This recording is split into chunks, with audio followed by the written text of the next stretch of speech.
worried that you might be the cool kid? You wear the latest fashions on top of all the trends? Or have you ever worried you were too much in the mainstream? Always so generic, more normal than your friends? Well, we've devised a test to put to rest your fears. There's no need to panic if you lend us your ears.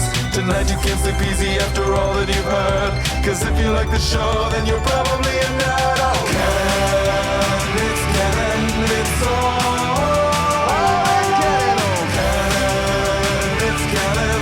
Tyler, Phil, and Boris. Oh, Canon, it's Canon, it's all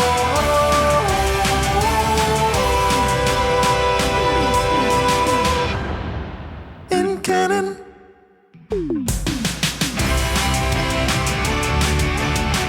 It's Wednesday. You know what that means? It's time for another new episode of the It's Canon podcast. As always, I'm your host, I'm Boris, and this week I am joined by no one.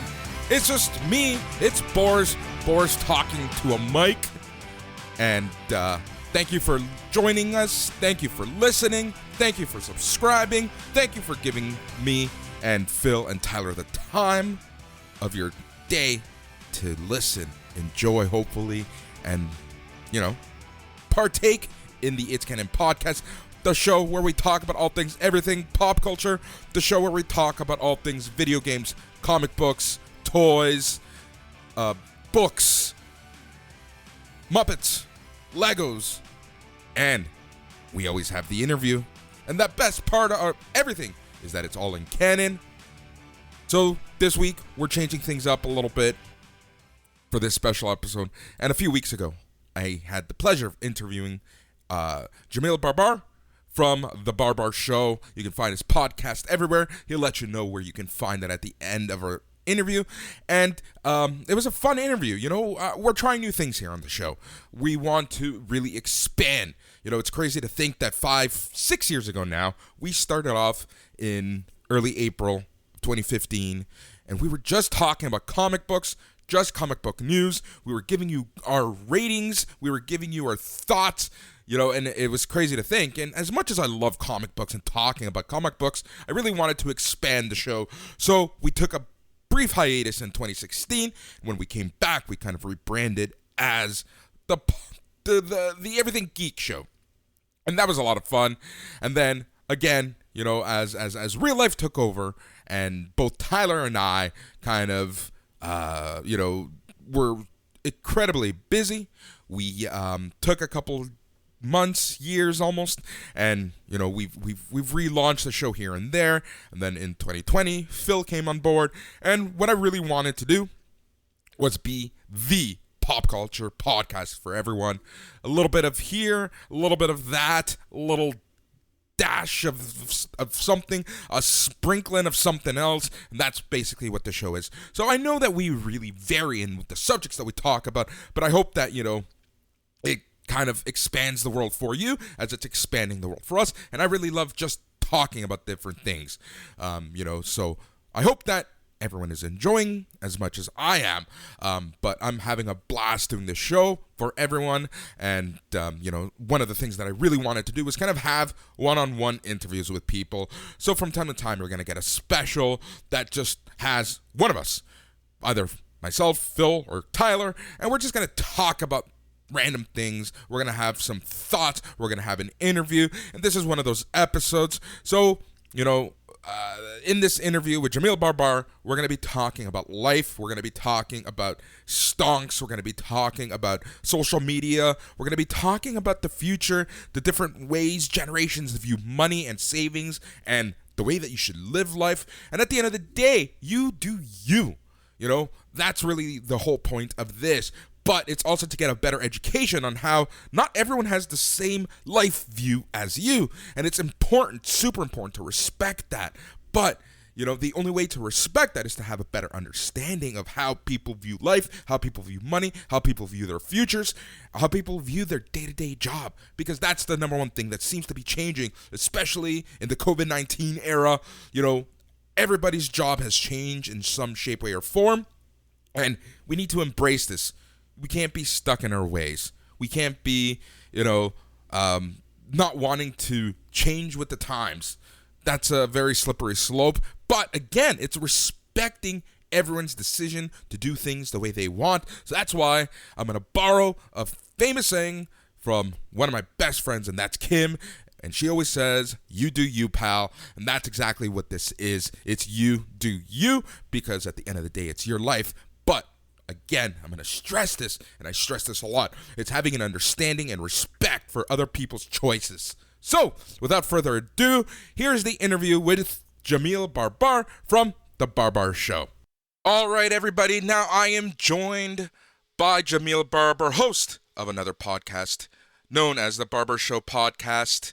Jamil, thanks for coming on. Thanks for joining us. It means a lot to take time out of what seems to be a very busy schedule. Hey, man, no worries. I'm happy to be here. Thank you for allowing me to be on your show. It was very nice of you, actually. It's I think it's kind of pretty cool how it all happened. You know, I just put out that tweet about wanting to be on other people's podcasts, and then you said, hey, why don't you come on ours? That's the way it should be, so in my thanks. opinion. You know, podcasters helping podcasters. You know, there's nothing better in this world than a conversation between two strangers, especially two podcasters. Like, we're helping each other out. We're having a good conversation. And by the end of this interview, I'm sure I'll be able to call you friend. And anytime I'm in El Paso, you know I'm going to ring you up. That's perfect. Yeah, look, man, we're friends already. Canadians are friendly anyway. I mean, I've never met a Canadian who's not a friendly person, which is kind of odd, really, because I feel like if you live in a place where you're constantly battling harsh weather, you'd probably be a little bit ticked off all the time. But it's like, nope, you guys are completely opposite of, say, the folks in Boston. It's like, I don't know if you've ever been to Boston. You they're should not never, nice. ever compare us to anything from Boston. That's right.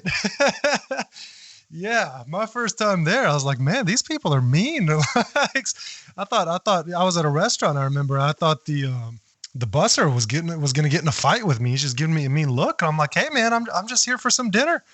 I love the fact. No, it's true. It's people from Boston, people from Philly, people from Buffalo. You know, it's anywhere there's snow. It's so true that they're very angry.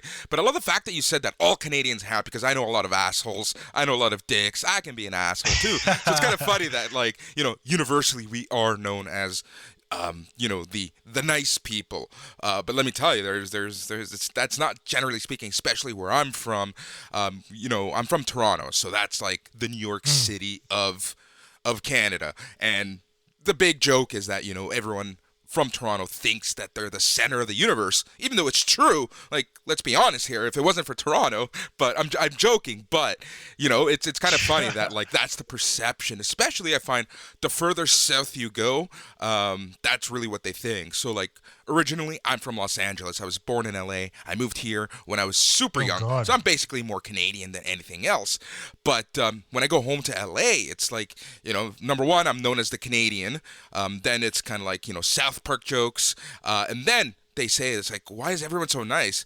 But the one thing I have noticed is that I do apologize for everything. Like, I will bump into you and I will apologize. Yeah, you might be suffering from what's called chronic niceness.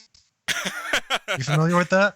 I am so happy we're recording this, because I'm going to play this back to all my friends and my mom. And there's a book, actually, that I borrowed from a friend of mine who's a counselor. And gosh, I do not remember the title of the book. I mean, I could grab it. It's over here, but it talks about chronic niceness and how people always apologize for everything. And actually, one thing that sort of peeves me as I'm going as I'm going about my day, and I'm a business-to-business sales rep like yourself, and so I'm in and out of a lot of buildings and rubbing shoulders with a lot of people. And it's just like, you know, like I'll give you an example to be more specific. You're about to enter an elevator. The door opens up. The person that's coming out of the elevator goes, I'm sorry. I'm like, what are you apologizing for? I don't own this elevator. Like, what are you sorry for? You didn't do anything. You're trying to exit the elevator. I'm trying to enter the elevator. It's an equal field here. Like, nobody needs to apologize to anybody. Excuse me would be acceptable. That's fine. If you want to display good manners, I mean, everybody loves good manners. Excuse me, be fine. Or, you know, if you're from Boston, get the hell out of my way. yeah. But no, it talks about in that book, it's really interesting about people who apologize incessantly and for no reason. Like, if you're not at fault, I tell people, don't apologize. Yeah, that, and I think that's a really good thing because even I've noticed, like, personally speaking, like I apologize a lot, and like past the regular day stuff, I'm talking about like in relationships and friendships. I notice that I'm always the apologizer, so it's kind of like it's like built into me, and I know it's an issue. I know it's an issue, but it's something that I'm like, I've seen in myself, and I'm trying to really change. But going back to that elevator example, and what I've noticed here in Canada, and what I'm noticing more is that we use "I'm sorry" more as "excuse me," or kind of like breaking the ice type thing. We're not actually apologizing. It's more something to say to be courteous more than anything else. True. Yeah, it's the issue with it is that it's insincere. I don't mean to pick on you. I'm sorry. Oh no, it's great. I love it. The book, actually, I just grabbed it off the shelf. It's called "Anxious to Please: 7 Revolutionary Practices for the Chronically Nice." You know what? I'm gonna hook you up with my friend. You guys can do a Skype podcast. She can counsel you. I would love it. I would love that. Honestly, as soon as you said the book title, I'm like, was that book written for me? That's hilarious. Well, maybe I am chronically a dick. I don't know. But, it could go both Texas, ways, right? I should read. There's probably a corollary to this book that's like revolutionary practices for the chronically jerks. Yeah, for the chronic douche. That's for the chronic douche. Yeah, there you go. I've lived in Texas for about half my life. I'm originally from the Middle East, so my family's from Lebanon, but I was born and raised in Dubai, and so really, when people ask me where's home, it's difficult to pinpoint a location because I spent, year round I was in Dubai, but in the summers my family would go to Lebanon to escape the what seems like interminable Dubai heat. And of course, I came to Texas, El Paso, Texas at age roughly 14, and I've been here ever since. I'm 28 now, so I've spent half my life in the Middle East, half my life here. Wow, that's quite the journey from extremely hot to pretty damn dry and hot.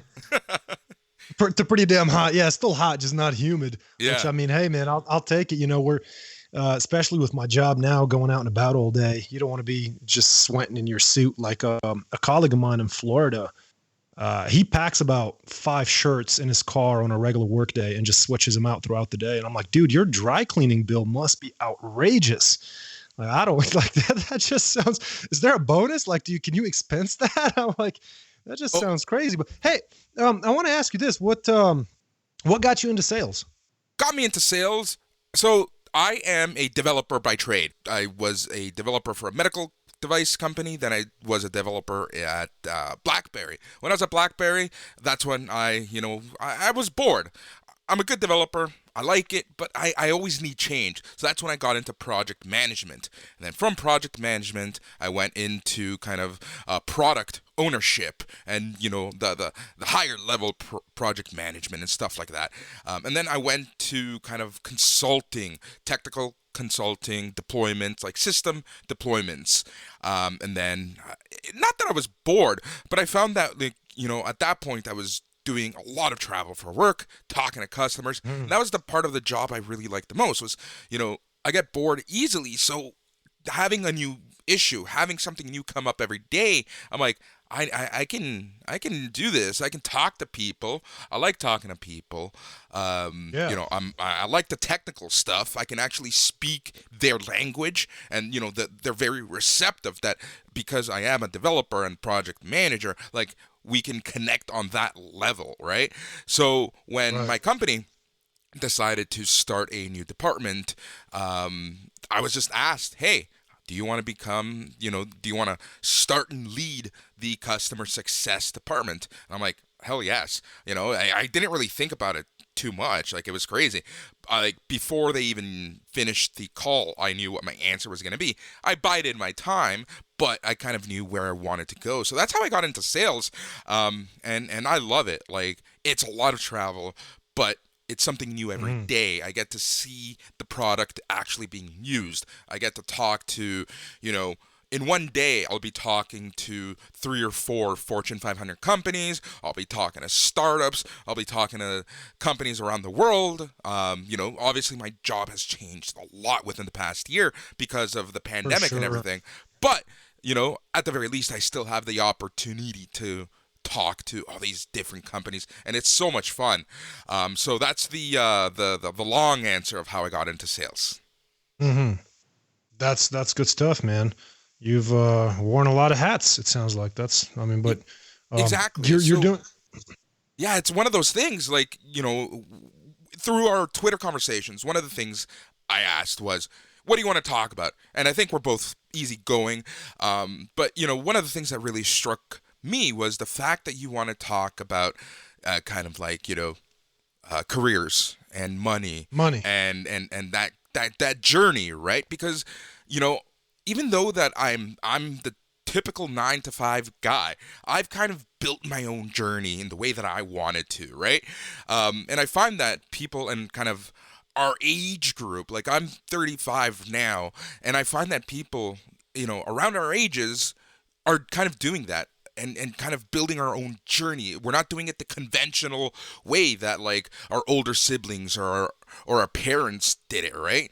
And it's kind of that freedom that I really like, and it's that freedom that I need. Like I've been working from home for 5 years.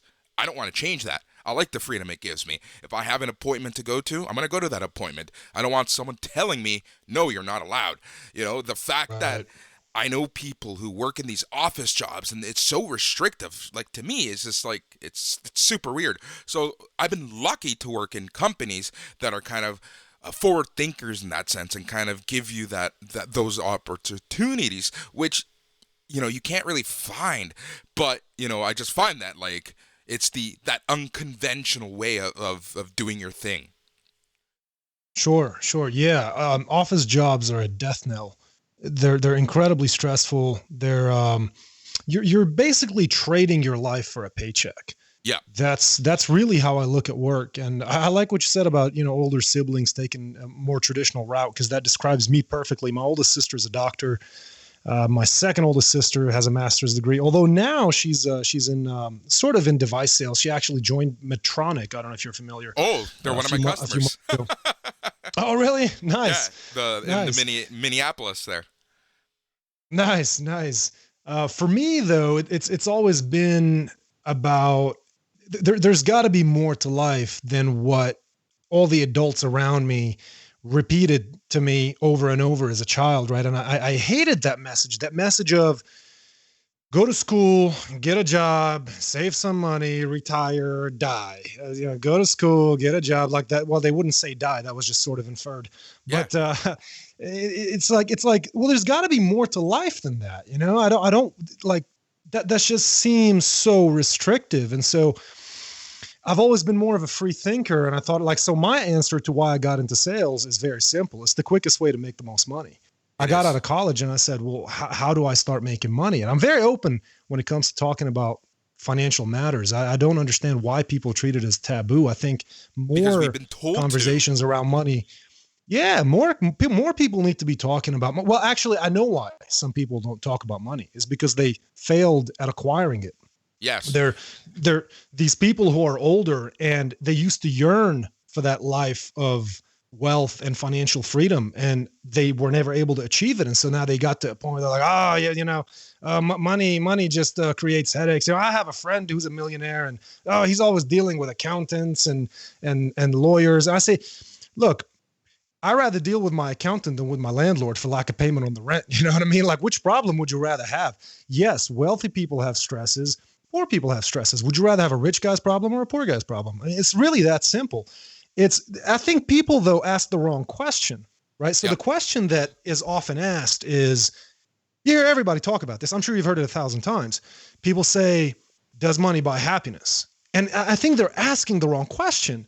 The question is not, does money buy happiness? Happiness is, for the most part, a choice. Once you've got your basics covered, happiness is a choice. The question should be phrased, does money reduce stress? And the answer is undeniably yes. And I can tell you this from having been broke and having been, I don't consider myself rich yet, but I'm getting there. And I can tell you that, like, at one point in my life, almost every problem that I was dealing with was directly related to a lack of money. And it was just debilitating. It's stressful. It just kills your mood, and people tell you to think positively. And you go, well, how am I going to think positively when there's nothing positive around me? I've got all these bills I'm worried about. I'm trying to get a raise. I'm trying to find a better job. That's actually one of the things I love about sales is, I'll ask you this. It's a kind of a common interview question for anybody interviewing for sales. How do you get a raise as a salesman? You sell more. That's it. You sell more. I'm in control of that. You know what I mean? That's what I like. But see, the thing is, a lot of people say they want freedom, right? They fancy themselves an entrepreneur in their imagination. But really, a lot of people don't want freedom because freedom is intimidating. Everything's on your shoulders, right? So there's a meme, I don't know if you've seen it, of this lion locked in a zoo, and there's a lion in the wilderness. And the lion at the zoo, while he's got pretty much everything provided for him, right? He knows exactly when he's going to eat. He doesn't have to worry about shelter. He doesn't have to worry about protection. Everything's right there for him. It's a comfortable life. It's nice.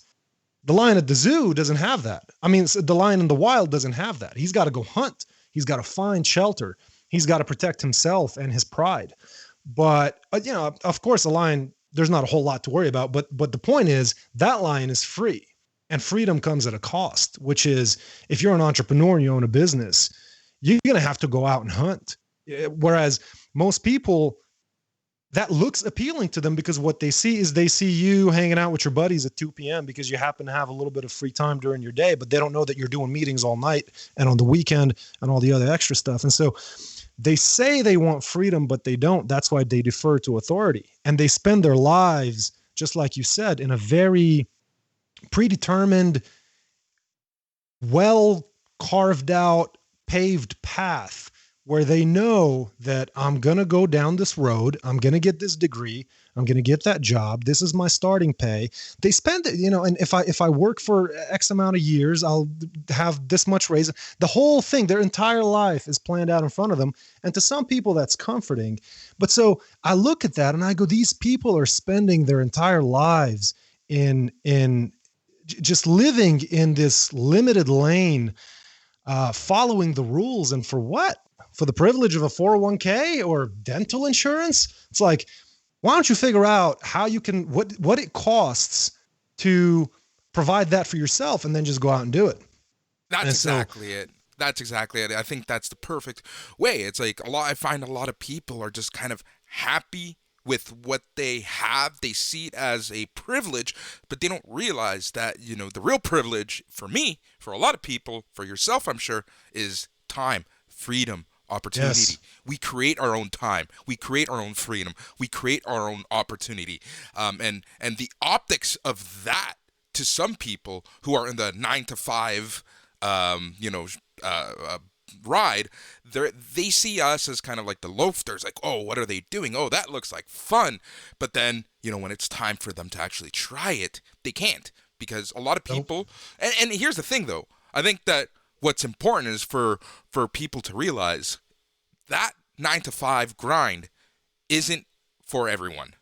But the grind that we do, the 24-hour grind, it's not for everyone also. It's really, to each their own. It's kind of like one of those choose your own adventure books, right? Like it's some people, they just work better in that system, and the power to them.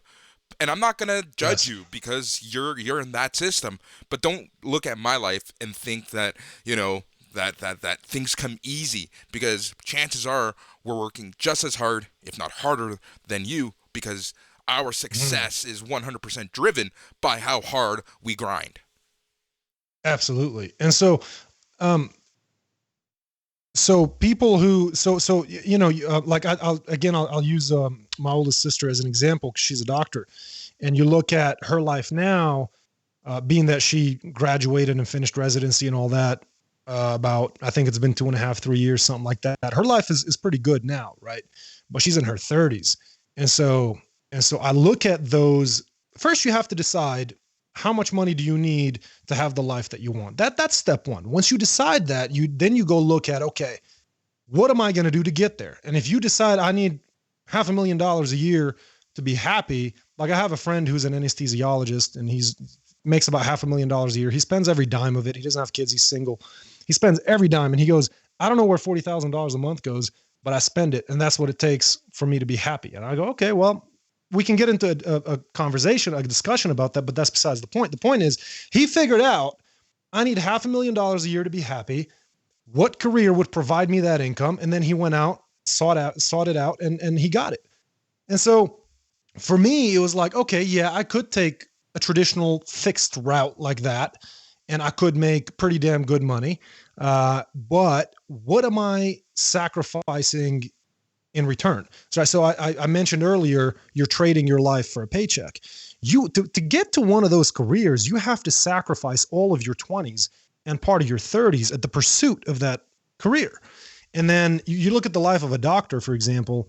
When do they really start making money? It's after 35, right? Because you probably finish your residency by about age, I don't know, 30, 31. Yep. Maybe you do a year or two of fellowship if you want to specialize in something. If you really want to make the big bucks, you have to.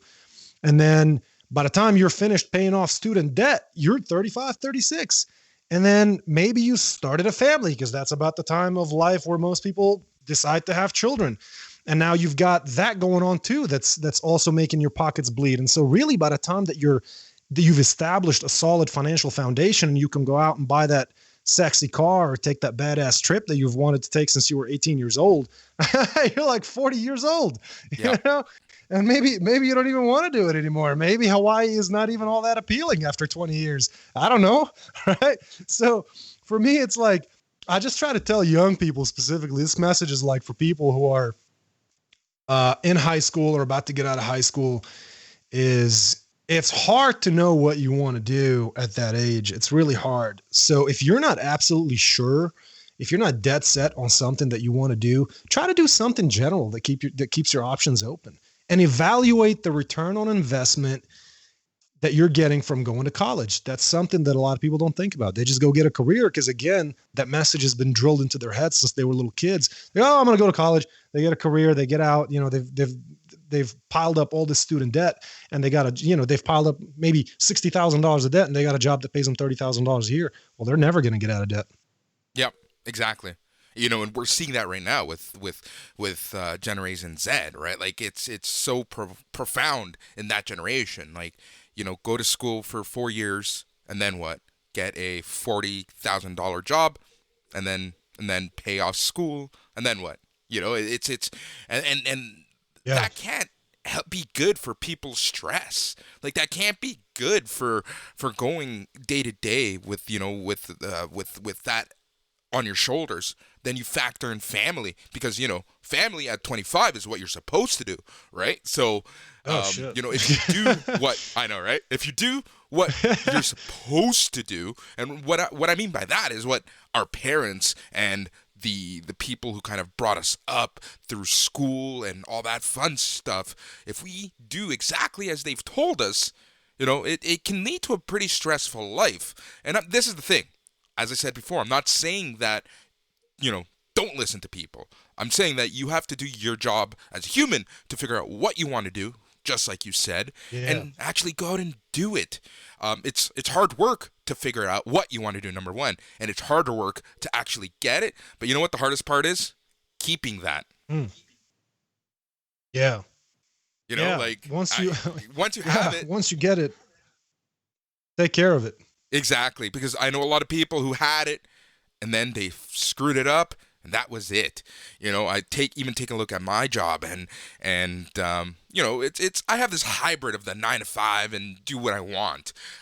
But you know, if I coast too long, I could easily lose it all and then some. So, you know, For sure. keeping it is oftentimes the hardest part. And I find, you know, taking a look back at even university, like you go to university and college and stuff like that, and you know, first year, everyone's in school, everyone's doing stuff, everyone's partying, everyone's having fun, and then you walk into that second year class and only half the people are there because everyone else dropped out. You know, and I find that that's where you have to start the whole, just because I'm there and because I've reached this thing, I have to work double as hard to actually keep it and keep going. Mm-hmm. It's like going from white belt to blue belt in jiu-jitsu. Exactly. Right. That's now, exactly it. The hard work starts. That's exactly it. So yeah, so like, it's, and some people, the 9 to 5 system works for them, and the power to them. But other people, you just got to do your thing. And the thing is, like, I know some people who kind of do the 24-hour thing, and they're more, I don't know. So oftentimes I find that, they look down on people who do the 9 to 5. And I'm like, you know what? Everyone has to do their own thing. As long as you don't judge someone or people or whatever. Just stop. Just, that's the thing. Just like, don't judge people. Everyone is happy. Everyone can be happy doing their own thing. You don't need to, it doesn't matter. Why does it matter to you what, like, Joe Blow down the street is doing? It really shouldn't. Yep. I really couldn't care less if somebody's a teacher or a doctor or they're selling coke. I mean, I don't give a damn what anybody's doing. Do whatever makes you happy. I don't care. It's whatever. Find your path. And I mean, it's that simple. I know what I want and I go after it, and that's it. And one of the things about like especially well, first of all, I'm glad you mentioned generation. What's it called? Z. Z. Do you say Z in Canada? Yeah, we do. It's Z up here. Okay. So like that rapper is JZ. That's cool. Well, in Dubai, because we're schools there are they followed a European system, so it was also Z. When I came over here, I said Z, and everybody looked at me weird. I'm like, you guys are weird. Yeah, it's funny. Anytime because I do a lot of like writing on whiteboards and stuff when I'm at customer sites, and I always, anytime I put Z down, I say Z, and they're like, they look at me weird. It's like they don't know they literally do not know what I mean. And it's like in front of them. It's like, it's one little thing. Come on, guys. Yeah, perhaps these people need a little bit of cultural exposure. Maybe they ought to take a trip every now and then. Just remember, we're dealing with engineers and whatnot, so sometimes it's a little tough. Yeah. Well, I found out recently that cigars are called fags in Britain, I think. Yep. The common term is smoking a fag, and that can be interpreted horribly outside of Britain. So, what's that? I said it could be interpreted horribly outside of Britain, so you have to be very careful. For sure. Yeah, for sure. But no, so the thing about, like, I'm a millennial and Generation Z. The thing about sort of our age group is we're at the tip of this technological revolution with all this social media and all these really revolutionary ways to not only make money but to obtain possibly obscene wealth at a very young age. And nothing angers an older, harder working person more than some 18-year-old who's making $1 million a year doing TikTok videos. Like, they get so mad because it's one of those things, like, it's nobody gets mad if you're 68 years old and you're worth $10 million, right? Because it's like, okay, you've worked hard for a long time and now you're reaping the fruits of your labor. But if you're 18 years old, and you're already worth $10 million, boy, that makes people angry.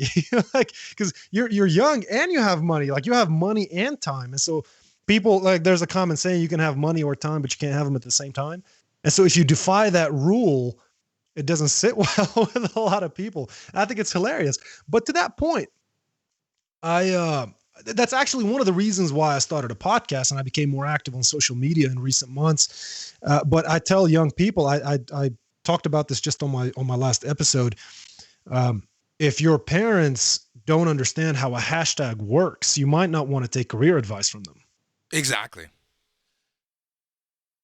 You got to keep up with the time. But also, there's an important point to make, which is a lot of people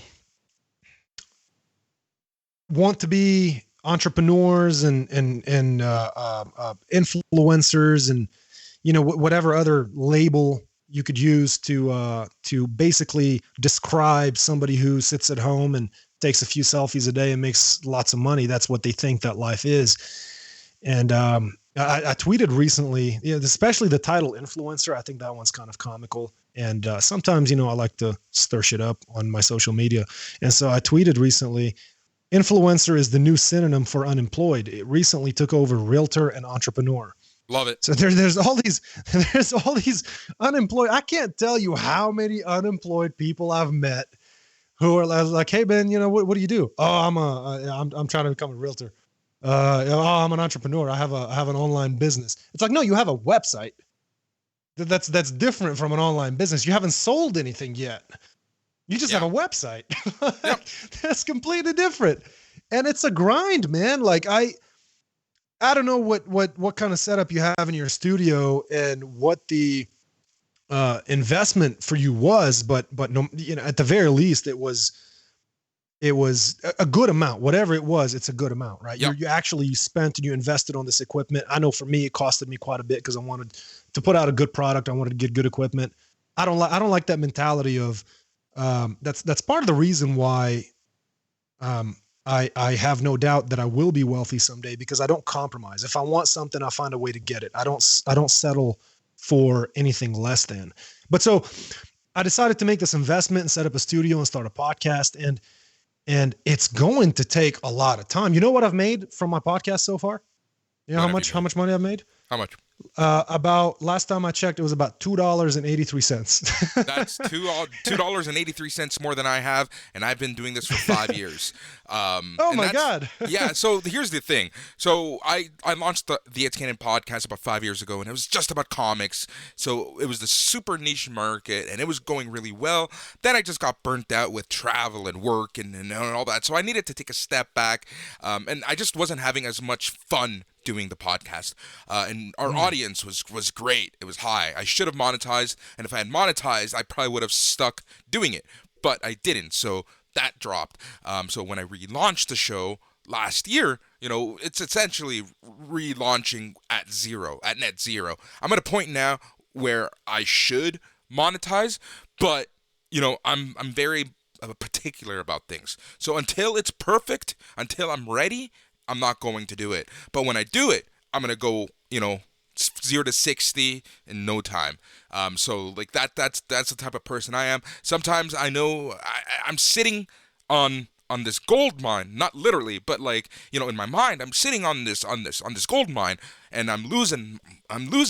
But, until I'm ready, until I'm mentally there as well, because, my commitment to the show will have to go up. Not that it's not at a peak right now, but it's just gonna have to be more in there. I'm gonna have to put myself more out there, and I'm kind of just like mentally preparing for that. So that's what I'm really waiting on, for my show. Yeah, no, well, dude, it's man, the fact that you just walked away from it at one point because it wasn't fun, that's kind of cool. It's stupid also. I mean, maybe. Yeah, but that's the thing. Like, I'm that type of person. Like, I know that if I had continued to do it, I would have just like broken down, had an issue. So I kind of recognized in myself that I needed to take a step back and kind of figure out what I wanted to do. So when I brought the show back, I turned it into more of a pop culture thing, which this kind of leads me to my next point, and that is, earlier you mentioned that, a lot of people get upset, and by people, I mean our parents and our parents' parents get upset at Generation Z, whatever you want to call them, and us millennials because, we can make money talking on the internet. We can make money taking photos, right? I don't think people realize the drain mentally that it can be. And I'm not saying for me, but like, let's take a look at those TikTok houses, those quote-unquote influencer houses in California. How many times have those things started off hot and then just blown up, and these, 17, 18-year-old girls are having full-on mental breakdowns because, people are just flat out taking advantage of them because it's too much for them, because if they don't keep up their metrics and the numbers and the expectations, they're not going to be making the money for someone else. And that's a whole other issue, because you should never let anyone take advantage of you that way. But we're talking about, like, you know, barely adults at this point. They don't know better. Sure. And you have someone who understands the market, who's taking advantage of them. But the point I'm trying to make is that you have these girls who go through these breakdowns because, you know, keeping up the numbers that you're supposed to, you know, constantly keeping your you know, the reactions, the likes, and all that fun stuff to the levels. Very, very stressful. It is very stressful. Like, it just, even the thought, like, so I've talked to some advertisers and I'm very close to signing with them, but just the thought of knowing the only way I'm going to get paid is if I prove to those advertisers that I have X number of listeners every week. You know, like, that thought to me is scary. Yeah. Yeah. And I feel like with a lot of these young girls, man, that's how they start out posing in, I don't know, maybe gym clothes or yoga pants or something. And then that stress, eventually they keep thinking about, like, well, shoot, I need more likes. I need more likes. I need more likes. Maybe I'll take my top off. Maybe I'll take my pants off soon. And before long, they're completely naked on OnlyFans. Right. It's like one thing leads to another. It's like, well, what do I got to do to get a few more likes? Yep. And, it is, man. It's definitely stressful. And, I don't know. I mean, look, if you self-manage it and you do it in a healthy way, I think you can do it. I think have to be intelligent enough to say, you know what, I'm just leaving my phone at home and going out with my friends for a few hours, and the world is not going to end. My tweets and my TikToks and everything else will be there when I return. And it's also kind of it's a weird thing that actually I'm trying to figure out right now. Like, how much is too much in terms of, or when it comes to evaluating the reactions to your posts, your podcast episodes, your clips, all of that? How much is too much, but how much of it is also necessary? Because you're basically gauging how many customers are walking in through your door. Yep. Right. I mean, right. It's just like, you know, you go to a store, there's a guy over there counting how many people walk in every day. That's your likes. That's the views that you get on every episode. And so if you're getting, I don't know, whatever, 1,000 views an episode, and now for the last 2 months, you've been getting 500, and then now you're getting 300. It's like, well, what's going on here? And so I think some of it is necessary, definitely. And so that's one thing I disagree with Gary Vee about. I don't know if you watch Gary Vee. He talks about, oh, we should get rid of likes. I'm like, dude, no, we should not get rid of likes. Like, I don't know if you're just saying that just to appeal to people who don't get a lot of likes, just to make them feel better. But how do you gauge how people are responding to your stuff? And I'm not talking about the douchebags, because there's always those people in the comments. There's just miserable people that just want to project their inner unhappiness that's just like boiling inside of them, and they want to take it out on somebody. It's just like those old people who get mad at the young people for making money on TikTok. And I think that's right there. That's what it is. So, you know, I think the part of the whole let's get rid of likes crowd, these are people who don't want to pay people for their likes, who want to completely change and destroy the market that's being created for, you know, these influencers.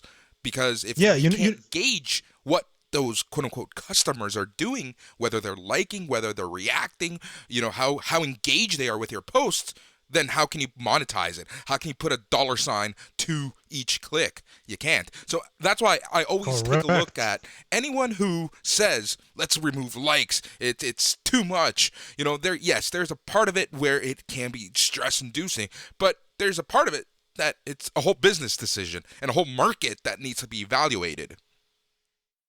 Yeah, for sure. You know what I think? I think they ought to have a thumbs down button too. Like YouTube does it, but if you look at Facebook or Twitter, Instagram, all the reactions, LinkedIn, I post quite a bit on LinkedIn. All the reactions are already preset to be positive.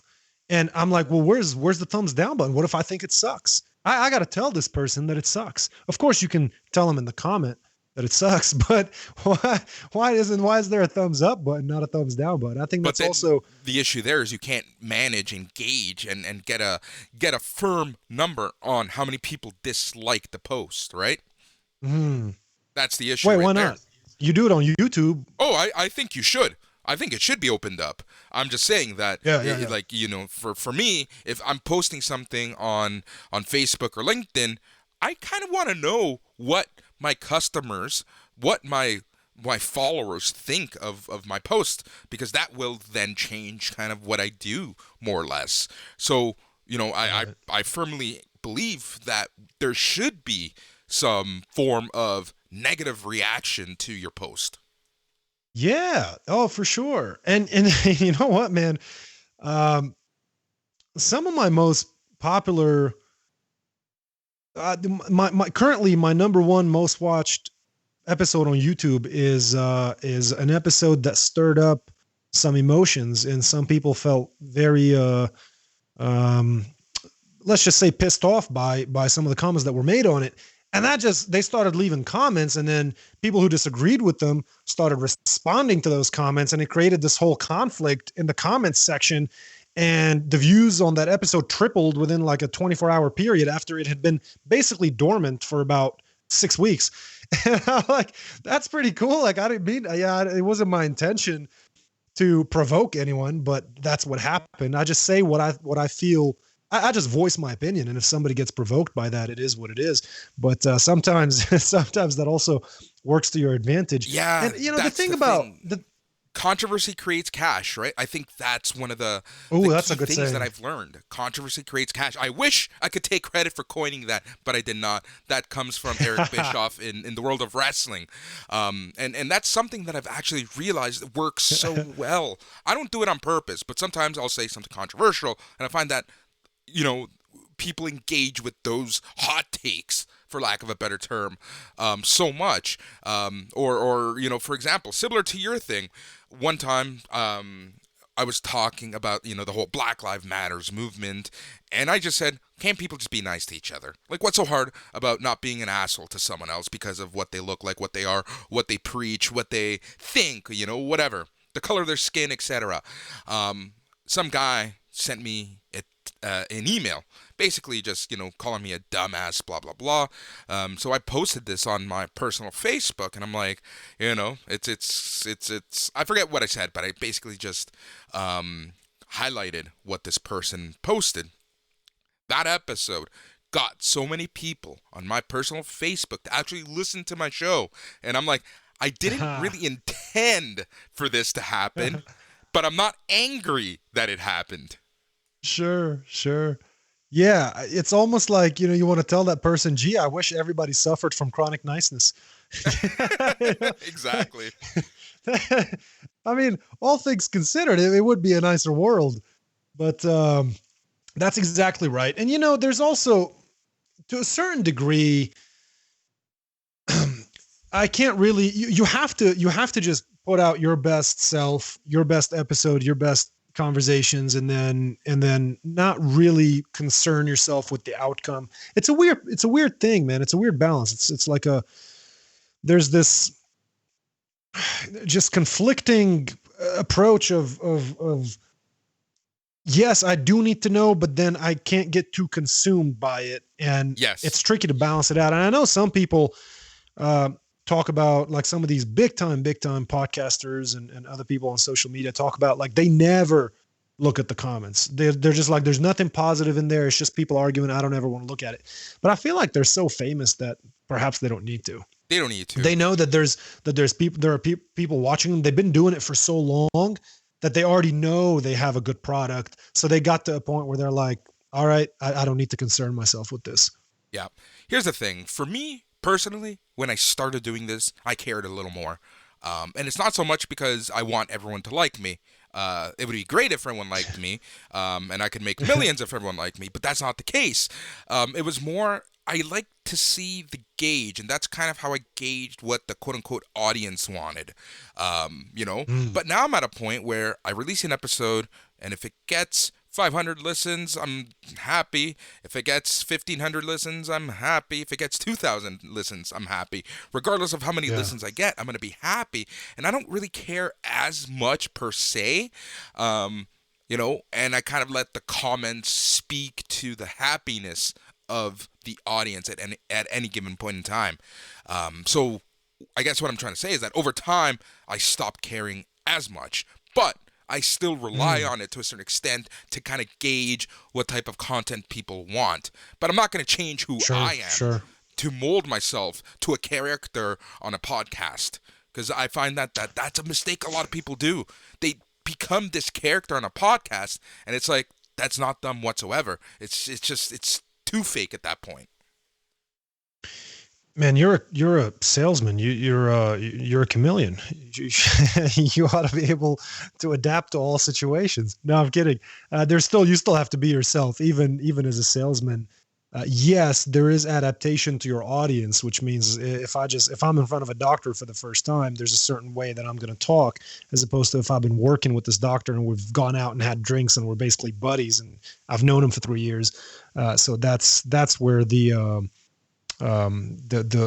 being a chameleon comes in, being a salesman. But no, on the podcast, yeah, man, I think absolutely you got to be yourself. And being yourself doesn't mean that you can't improve. It just means that this is who I am now, and yeah, I'm going to change with time, and I'm going to identify areas that I need to be better at.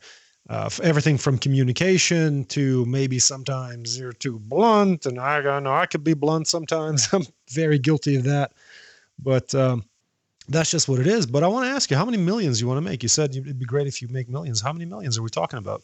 How many millions? As many millions as I want. To be honest, I just want I want the type of life where I'm just happy and I'm comfortable.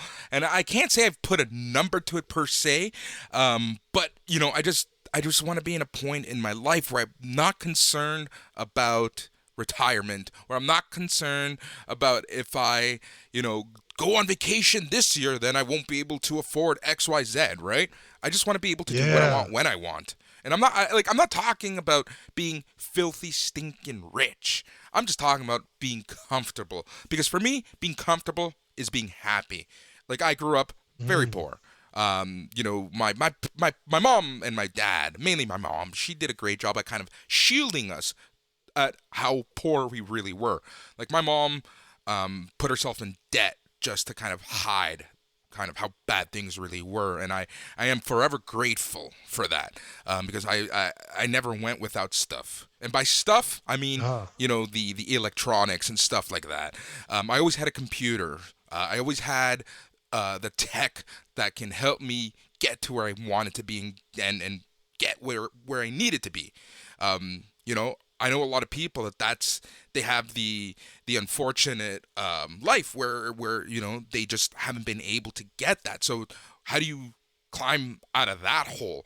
Luckily, I wasn't in that in that hole. So I'm eternally grateful to my mother, to my parents, for kind of shielding us to that, much to their detriment, because they haven't been able to save up for retirement as much as they probably would have wanted to, because they could have easily just said, well, they're being fed, they're going to school, they have a house, things are good, and then they could have focused on themselves. But that's not how they wanted to do.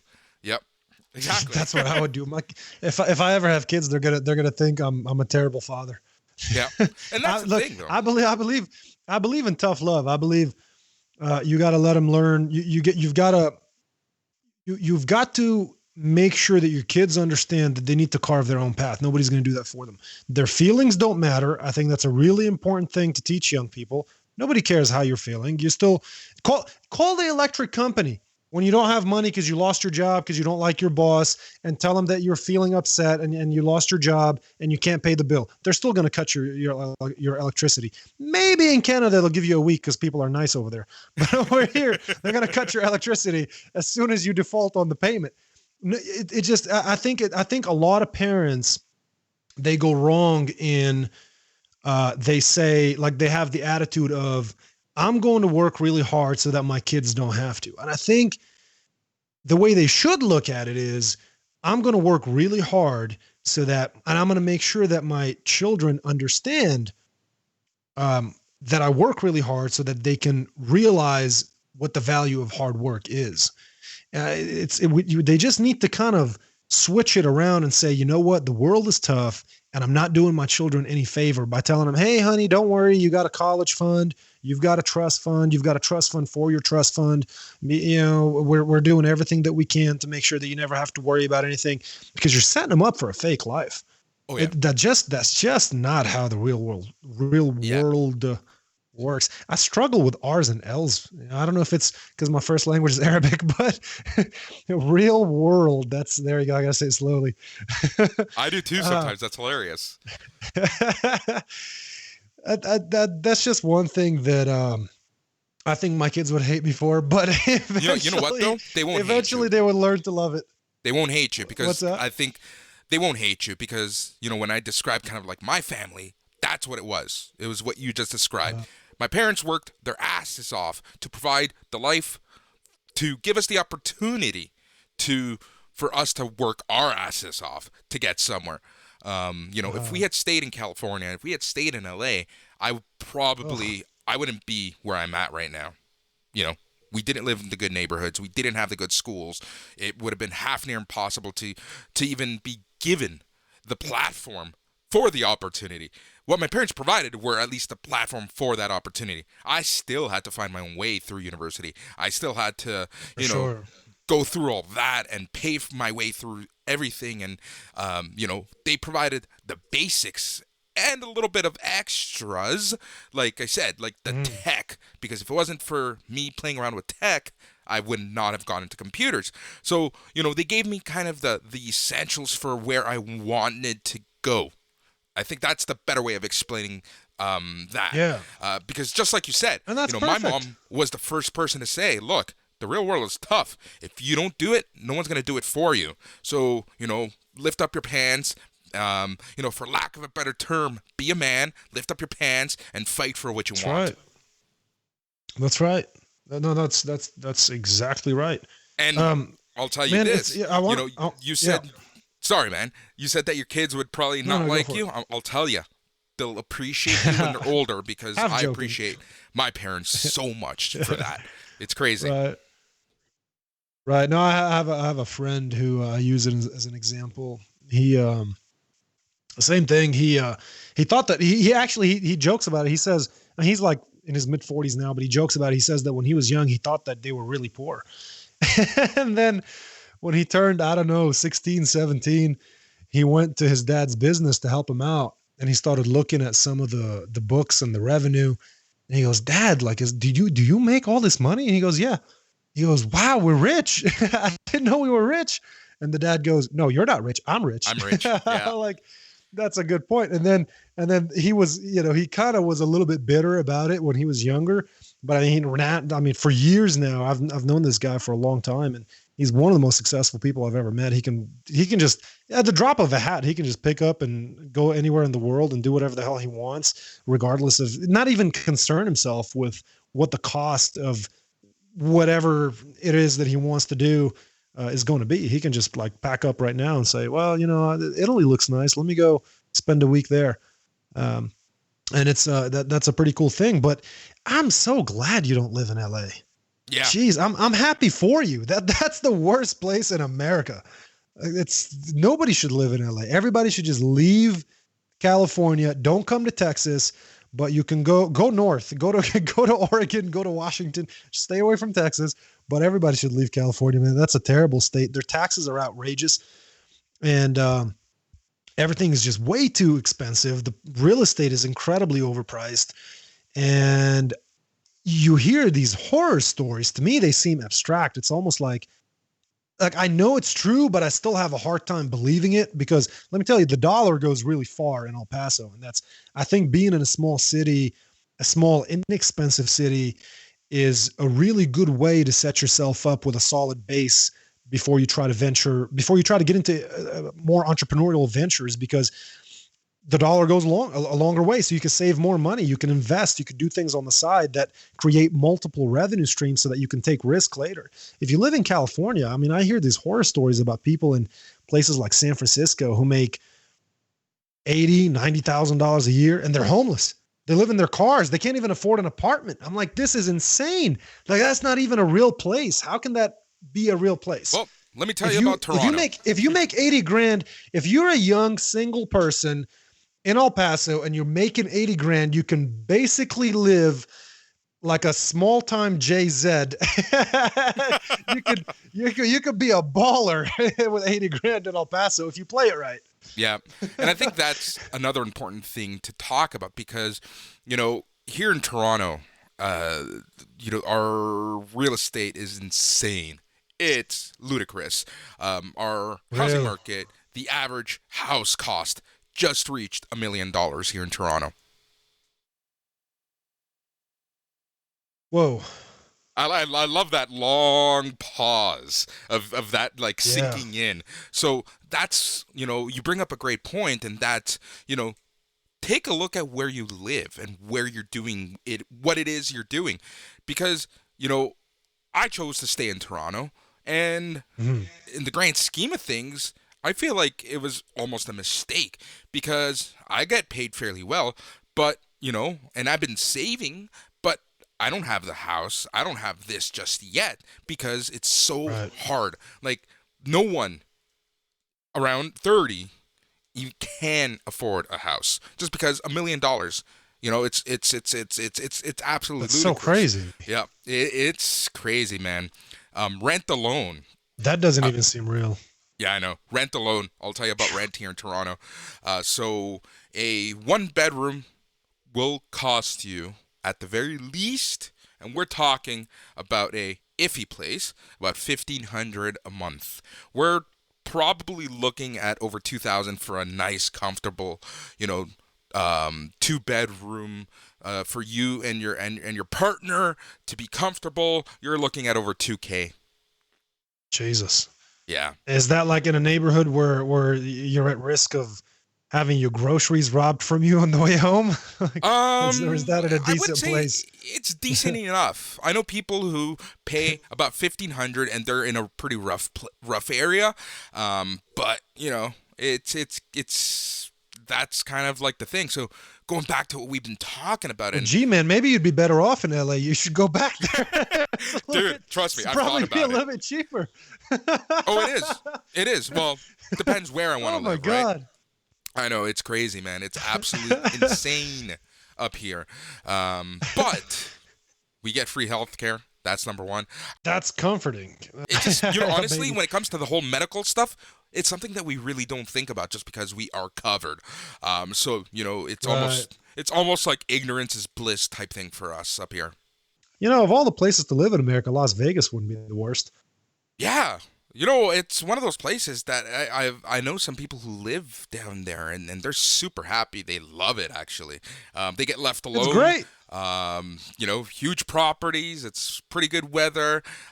So, yeah, they're pretty happy. It's great. It's great. Very low state. There's no state income tax, very low property taxes. You never have to sit, like, if you're ever bored, that's your fault. Because there's endless entertainment. So there's always something to do. And there's great restaurants. There's great shopping. You'll probably be seeing your friends more when you move to Vegas, your friends who live in your hometown, because they'll visit you in Vegas more than they'll visit you in your hometown.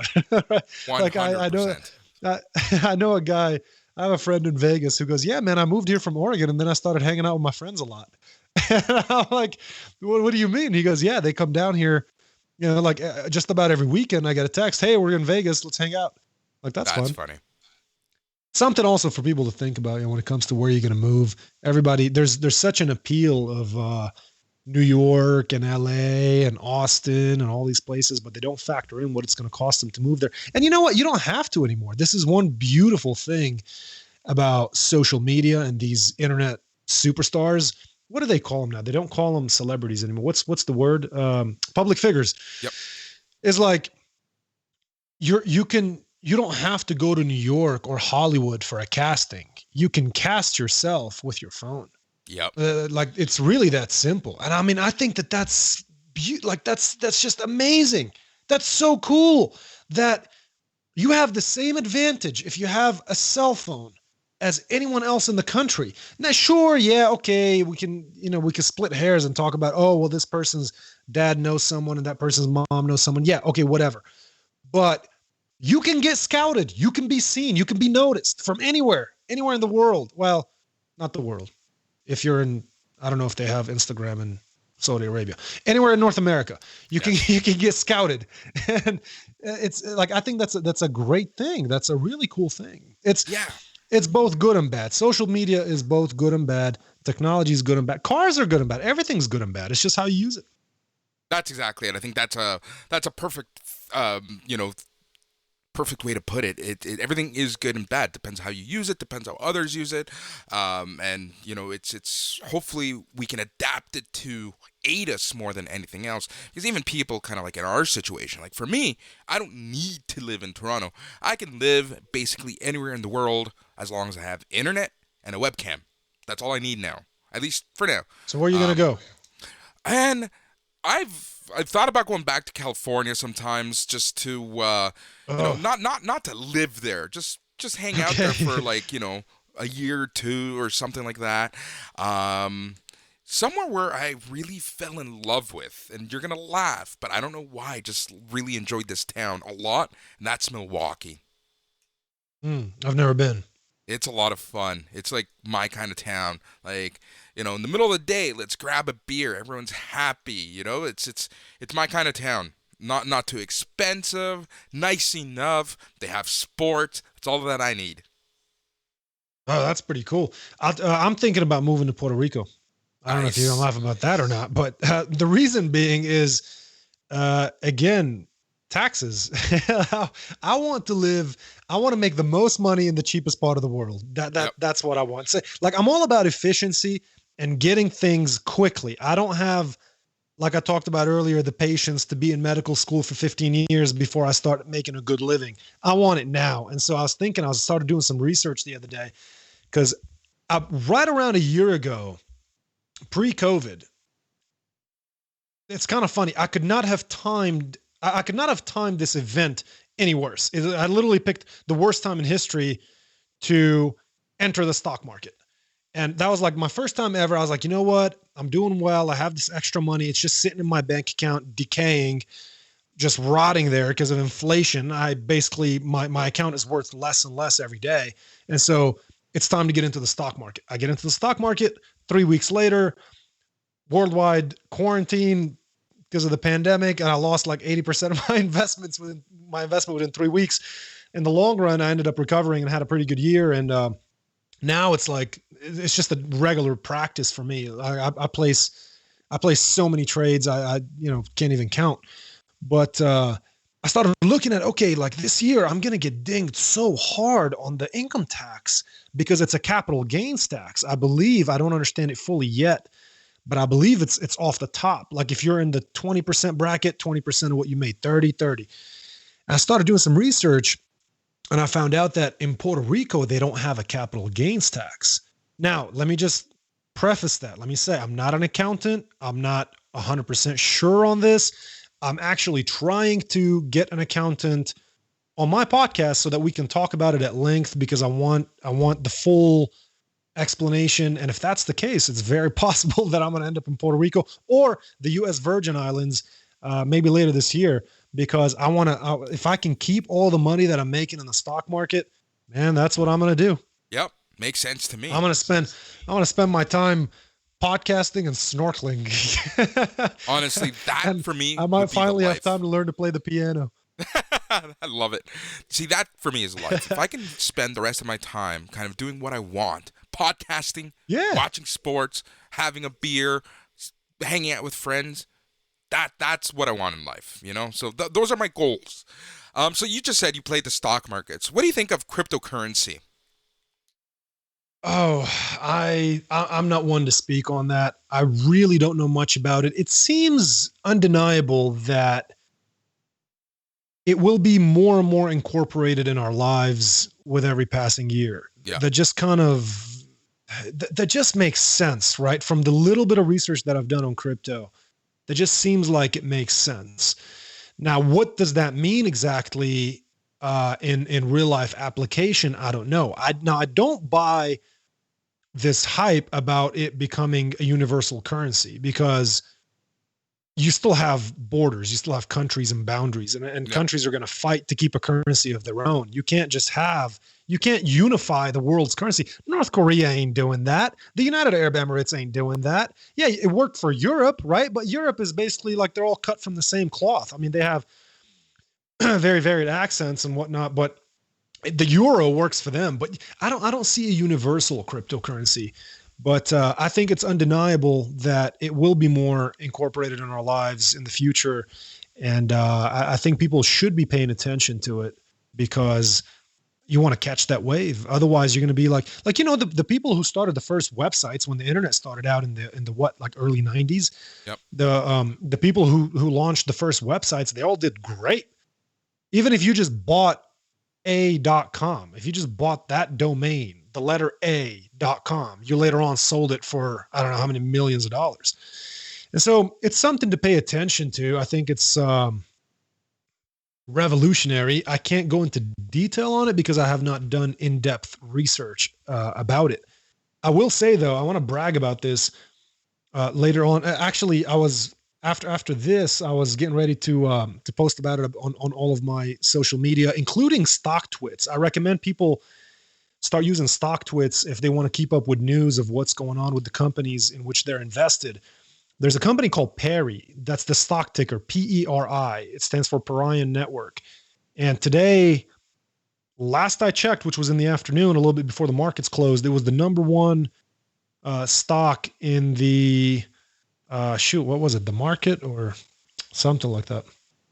I don't know. It had some big rating. I got to go back and look on StockTwits, but it had some big rating. And that's a stock that I got into earlier this year per somebody else's recommendation. Shout out to my brother-in-law, Dr. Matthew Porter. We've done a couple of episodes on my show. Actually, the most recent one was last week, and he talked about Peri and a number of other stocks that he's in. He's an absolute wizard in the market. Not by professional training. It's just his hobby. He's actually an eye surgeon.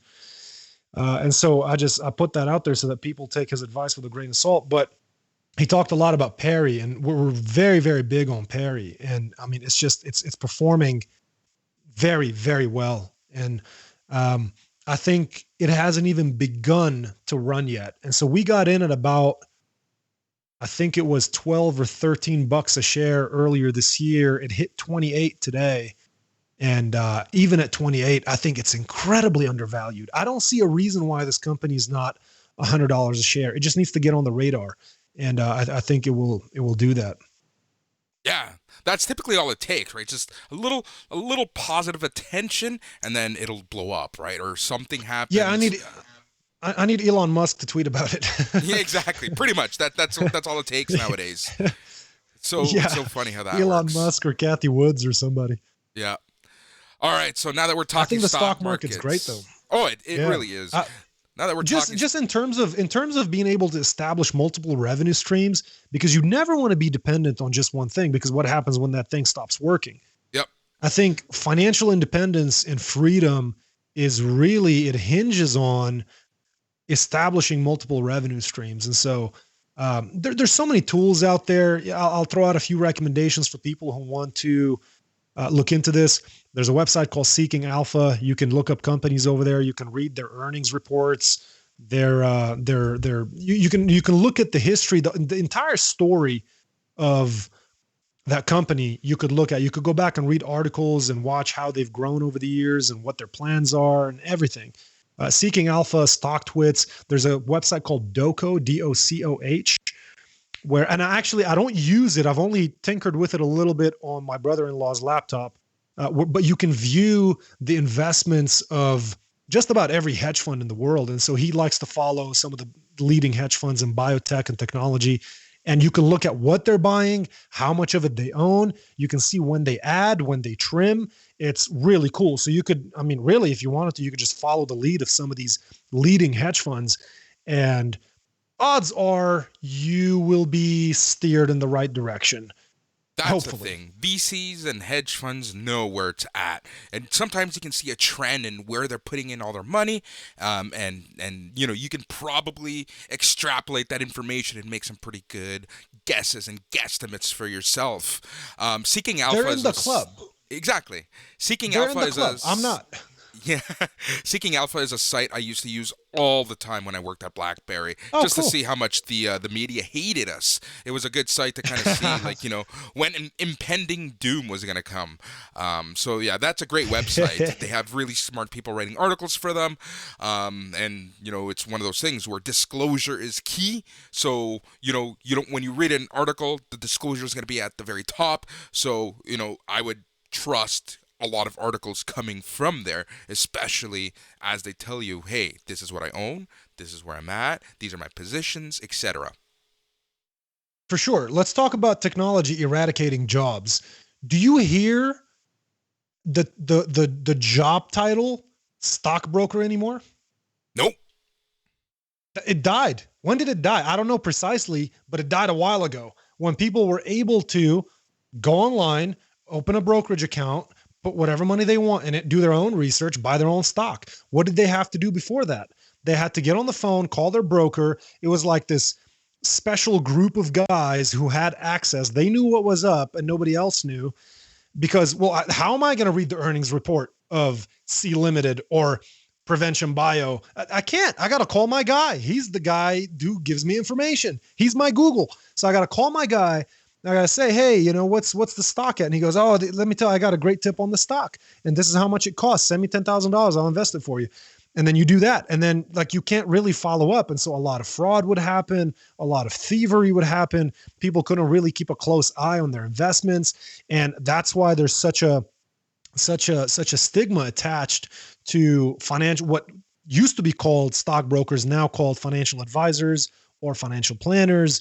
I'm not entirely sure what the difference is between those two, but people use. I've heard both those titles used, but you have the information at your fingertips if you just care to look. Yep. It's right there. And that's not to say that it's not available anymore. You can still go to someone and say, I want to be this aggressive, hard, like super aggressive, Oh, sure. medium aggressive, and it's a black box for you, right? And some people are super happy with that. But going back to what we've been talking about, and that's kind of, the freedom of and different revenue streams.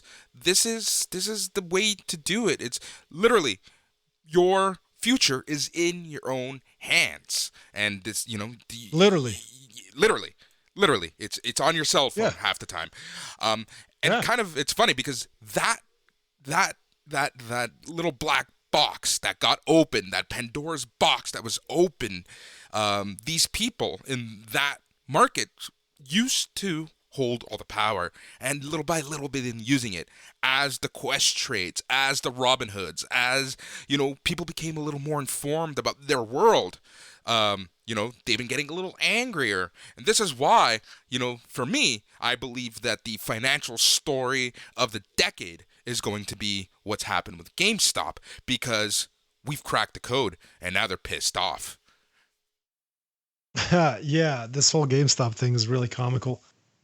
It really is. I can't help but get a kick out of it. I mean, really, how do you not laugh about it? I know the people. I've seen the posts and the twits and the tweets about, oh, this is actually harmful because now they're going to come out with more strict measures to avoid a future event like this one. But I'm like, it's funny. You got to find a little bit of humor in it. Yep. The only people who are being upset are the people who used to play these dirty games and manipulate the market. Right. And now, it's kind of funny. The irony in all of this, for me, is beautiful. Like chef's kiss. Like what? Chef's kiss. Mwah. What is that? It's when you're really happy with yourself and you've cooked a good meal and you kind of do the mwah, the chef's kiss. It's like, super happy with myself. I've never heard that expression. Now you're gonna start using it. How have I lived this long and this is the first time I hear that expression? I hope it's not a Canadian thing. I don't think it's a Canadian thing. I hope it's not a Canadian thing. It's probably French. Probably is. Bon appetit. Yep. Yep. That's right. So we figured it out, and they're pissed, and that's the thing. You're doing something right when someone wants to change the rules on you. Put quotation marks around that. I know, right? But it's true. It's What's really annoying though is when they do that to you as an employee, like as a salesman, especially, Yes. they go, "Oh, you're too this or you're too that," and you're like, "Look at my numbers. My territory is at an all-time high. You're telling me I need to change my methods?" And they're like, "Well, yeah, we just feel that it would be more suitable if you did this instead." I'm like, can you just, like Elon Musk said, there are too many MBAs running companies, I think was the quote. I completely agree with that. It's like, break out of those confines of what you were taught is the way, and just let people be who they are. If they're delivering results, ultimately, isn't that what matters? Well, yeah, but if you get too rich, that's an issue for them. I see what you're saying. So that's Yeah, the thing. that's true. Why do you think companies are introducing commission caps? Why do you think companies are doing so much to kind of make sure that you stay hungry enough to keep producing for them? You know? Yeah, sometimes though they take that hunger concept a bit too far, and they end up demotivating you, and you decide, screw it, I'm not putting up with this. I'll just find another job. I have experience. I've got a good resume. I'll just go somewhere else. There's a recruiter after me right now. I'll just bounce. I don't need to put up with this. I hit your number. I'm at 150% to quota, and now you want me to do another 150% the next year? Like, can I just have a minute to breathe? And you become complacent if you have an easy quota. And I'm like, oh my God, these companies don't not all. I'm using general examples here. I've seen this time and time again with just all over the place. I've seen examples of this behavior. It's like, all you're doing is de-incentivizing. It's a terrible, terrible approach. I think if I had a sales organization now, let me just also preface this following statement by saying that I'm speaking from ignorance, simply from observation, not from experience. But I believe that if I had a sales organization and I said, "Hey, this is the number that I need you to hit. I need you to do $1 million in sales this year," and you come to me in November and you go, "Hey, my quota is $1 million. I'm at $1 million. I'm at 1.1. I'll say, "All right, well, what do you want to do? You want to take the rest of the year off? You want to go on vacation? What do you want to do? You earned it. Go, get out of here. Go on vacation." You want to make more money? You want to make bigger bonuses? Go for it. You can stay. You're welcome to do that. You're more than welcome to bring the company more money. Go for it. But you want to go on vacation? I'm not going to be mad about that. As a matter of fact, I have an uncle who, I don't know what his exact title is. He managed a bunch of people at a company, and they had quotas. He dealt in timeshare, and that same exact thing happened where I heard him talk about it one time. He had a employee come to him and he was upset, and he goes, "Hey, how come what's his name is on vacation in it was like the first week of December and we're all here working?" He goes, "Because what's his name hit his quota a month ago. Why don't you go hit your quota and then take a vacation?" It's like, I think that's perfectly fair. Like, how are you going to be mad about that? Right? It's like, hit your quota and go. I'm not keeping you here, but at the end of the day, you do have to perform. You're not just working here just because you're cool, just because we like your haircut. There are expectations and you have to meet them. But I think when it comes to commission caps, I think it's just really false when companies tell you that this is an uncapped commission plan. There may be examples where that's truly the case. I have yet to see one. Of all the compensation plans that I've looked at and evaluated over the years, I have yet to see a true uncapped commission plan, because there's what I refer to as invisible caps, where it's like, oh yeah, your commission, your quarterly bonus or your monthly commission, however it works, will still go up, but it's going to go up at it's not a 1-to-1. It's like a 0.1-to-1 after a certain level, right? So you get to 120% to quota. Yeah, there's a nice jump when you go from 100 to 120, but then if you get to 130, that jump is really small. And then if you get to 140, it's even smaller. So it really starts to work against you. And I call that an invisible cap. There's really more harm than good that comes out of that, because now you're at 150%. You didn't make that much extra money, but what's the expectation going to be on you next year? It's Well, going to be at least that 150% plus 10% on top of that. exactly. And let me tell you what Boris would do in that situation. Boris Tell me. would be talking to customers at the end of the year, and I would wait for those contracts to be signed. Ah, dirty. Oh, yeah.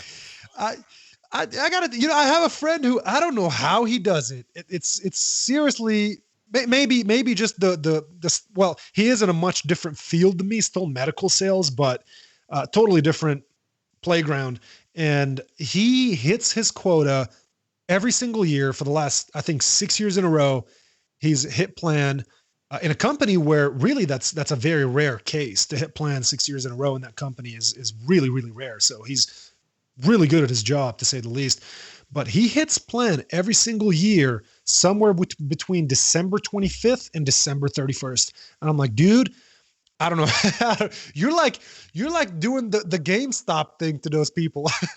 Yep. Like, you're telling your company, you know what? Screw your President's Club award where you're going to raise my plan 30% year over year. I'm just going to do barely enough to keep my job. I'm happy with what I'm getting paid at 100%. And I'm going to give myself a stress-free life. And my pipeline that I've established this year is going to give me a boost going into the following year. And so I never have to worry about where I'm going to get business at the last minute to make quota. I think that's genius. Yeah, it's all about setting the precedence, right? Like, and I think that's genius right there. It's doing the all, for lack of a better term, doing the bare minimum and getting away with it, and I love it. I'm all for it. Yeah, for sure. It's like, why not?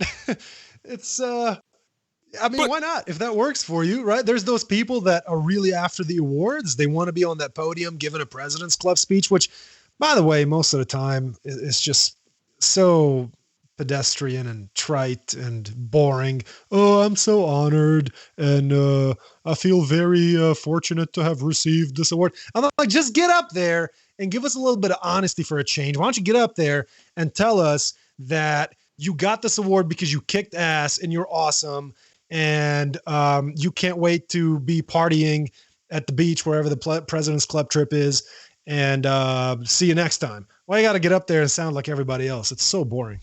Yeah. See, that was I feel like I'm gonna was get in just trouble an for off-the-cuff saying rant. what I actually think, what I feel about those. But those President's Club meetings and conferences, for me, it's nothing but like a circle jerk. It's like,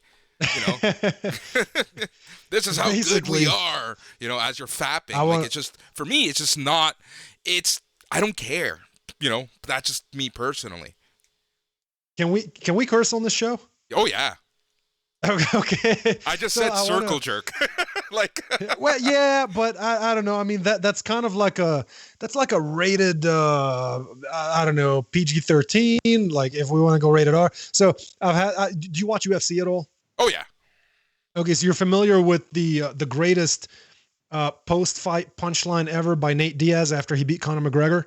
Oh yeah. Yeah, I want to drop that line. I want to drop that line the next time I receive a President's Club award. I want to walk up there and say, "I'm not surprised, motherfuckers." I'll have HR probably, kicking me out immediately. Right? But I think it would be hilarious. It would be worthwhile for sure. It'd be worth losing my job. It'll be. You know what? At the very least, it'll make a good story for your next job. I actually think the company that I work for, I think a few jaws will hit the floor, a few eyes would pop wide open, and I would get a lot of laughter, and ultimately I would be forgiven. I think if I did that, I really would be forgiven. They're not that uptight. Yeah, I think that a lot of companies are kind of starting to notice our generation and kind of, I don't want to say becoming more laid back, but it's not so uptight as it used to be, because they know that if they're as uptight, people our generation are just not going to work for them. True. Yeah. Well, there's also a lot of people like Simon Sinek, if you know who that is, who are promoting this new way of looking at things and running corporations, which is it's not like the sole focus should not be the bottom line. And I like the way he describes it. He talks about finite games and infinite games. I think he has a book called The Infinite Game. Are you familiar with Simon at all? Yep. Simon Sinek. Okay, cool. So the Infinite Game, he says companies don't even understand what game they're in, right? They're in the infinite game, but they're playing it as though it's a finite game. A finite game is like a UFC fight, right? Two people get in the cage. There's an established set of rules. There's a certain amount of time after which the competition ends. It has to come to a conclusion, and a winner must be announced. And these are the ways that you could win: by knockout, submission, decision, and so forth. In an infinite game, it's ongoing. And so there is no win or lose. There is no I knocked you out. There is no I won. You won what? Like you're in a company. What did you win? Right? You grew your revenue. Okay. Based on what metric? Last month, the last quarter, the last year? You beat the other companies in what time frame? Today, over in the last year, in the last 5 years, you're the most profitable according to what? In what sector? And it's like there is no winning in the infinite game. You just do the best you can every single day. And yes, of course, you don't start a company without the idea of wanting to make money, but this focus on we got to win. I need a winner. I need a winner's attitude. I need somebody who wants to win. I'm always like, win what? Like, well, what am I winning? Okay, I got President's Club awards. I got Rep of the Year awards. But what did I win? It just means I had a good year. That doesn't mean that I'm better than the other guys in the other parts of the country that didn't get those awards. Because guess what? Some of them have more awards than me. So does that mean that they're better than me? Like, I don't know. That's just it, right? People need to understand the game that they're in. That's just it. It's kind of, and something that Simon Sinek talks about so much, it's doing, you do you. I'm summarizing it so much, but it's you do you. You do the best that you can for that given point in time. His book, Leaders Eat Last, is so good about that. It really tells you, like, it's, you got to fulfill what you want. It's, it's kind of like dropping the walls and not measuring yourself up to everyone around you. It's you do you. I'll tell you a hilarious story about Leaders Eat Last that has to do with my previous manager. I mentioned at the beginning of the show, you sound a lot like him. Yep. So at the last national sales meeting that we attended, we didn't have one this year. So last year, we walk in, we're in the breakfast room before all the festivities begin. And so, he's seated at the table. He's eating. I go sit next to him. A few more people join in, and he goes, "Hey, have you read the book Leaders Eat Last?" I go, "Yeah, why?" He goes, "Because I'm the first one eating." His point is like, what is that? He's like, I must not be a leader. Yeah. That was so funny. He's a hilarious character. And just the way that he said it, like he had this moment of realization in the middle of everyone's meal where he just like looked around and he goes, damn, I was the first one eating. And just the way that he linked it to that book, I thought was so funny. Yeah, it was at that moment he became the Ubermensch, right? Like, I am above it now. Yeah. But that's how it is. What are you going to do? And so, it does get daunting to constantly, if you have a manager who's constantly telling you, win the day, you're like, win what? Like, yeah. I'm doing the best I can. And there's really no winning or losing. And I don't know what to make of that. I mean, that's just sort of the way that I see things. I don't really know what to make of that. I don't know if any one attitude is better than the other long term for the survival of companies, but I can tell you that people are happier when they're playing the infinite game. Yeah. So here's my take on that. At the end of the day, the company is the company. I'm in the game for myself. I'm in the game for that paycheck. I'm in the game to do better for myself. I'm in the game to make more money, to take home more money, to be happier in that sense. So, yeah. That's kind of how I see that. So the whole, corporate rah, I see kind of diminishing more and more. And it's not to say that I don't care for the company that I work for. It's I don't put that company on a pedestal. I'm part of the system, and I will do my best for it, and my success will drive that company into success, but I'm not holding that company beholden and above everything else because that's the way it was 50 years ago. Yeah, I think I think that we are both already fired from our jobs. We just don't know it yet. we just haven't we haven't received the email yet. We haven't checked our email. We're gonna hang up from the podcast and be like, oh shit, we should have watched all of that, all of our invective a little bit more carefully. Yeah. It's hilarious. But that's the reality, right? Like that's where we're at now. It's I think that people are more thoughtful in regards to thinking about themselves, and it's not a selfish thing. You thinking it's a selfish thing is that mentality of the old school way of thinking. It's at the end of the day, it's up to you whether you're going to survive, whether you're going to be successful, whether you're going to have that house, whether you're going to have that car, whether you're going to have those toys, whether they're electronics or whatever it is you do, whatever your hobby is, it comes down to you. I think it's kind of silly when people talk about being selfless. There is no such thing as total altruism. It does not exist. Even Mother Teresa, the reason she was so helpful to others is because it gave her something in return. It satisfied something inside her. It satisfied a want, a desire to help people. That's where she got her happiness from. That's where she drew it from. And there's no such yes, of course I'm selfish and I want to help others. But for me, in order for me to reach a point in life where I can be of any help to others, I need to first make sure that I'm taken care of. I need to first make sure that I have a solid foundation for myself, for the people that I care most about. And then, okay, I can look around and I say, you know what? Things are pretty good.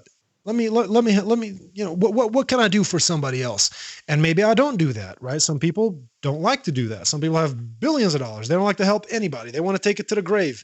That's what they want to do. That's how they want to live their lives. It is what it is. I think, this whole talk about being selfless and people who claim that they're not selfish, I go, no, that's not true. Like, you can't possibly not be selfish. Yep. There's no way. Yep. I think that Bitten Friends said it best, where there's no such thing as a selfless good deed. Now, I do think, however, it is important for people to recognize that there's a difference. So when somebody grants you a favor, let's say, it's important to understand that there's a difference between a gesture and a move. And I think people need to pay attention to that, because sometimes you think that somebody's being nice and they're doing this nice gesture, but really it's just a move. They're just moving a piece on the chessboard because they're setting you up to get something in return. And some people can't figure that out. And what I hate is, perfect example of this is, and actually this is something that I always call people out on social media. I've been basically ruthless with whenever I see somebody do this.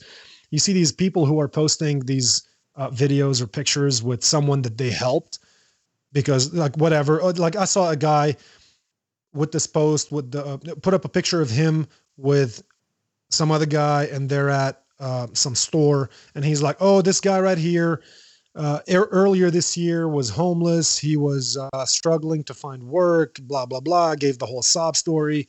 And now he has a job, but he still doesn't have enough to purchase a professional wardrobe. So I took him out and I bought him 2 suits and 5 shirts. And I'm like, fuck you.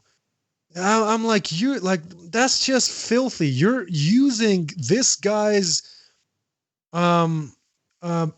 hardship to advertise yourself. How you can't possibly be a bigger piece of shit than that.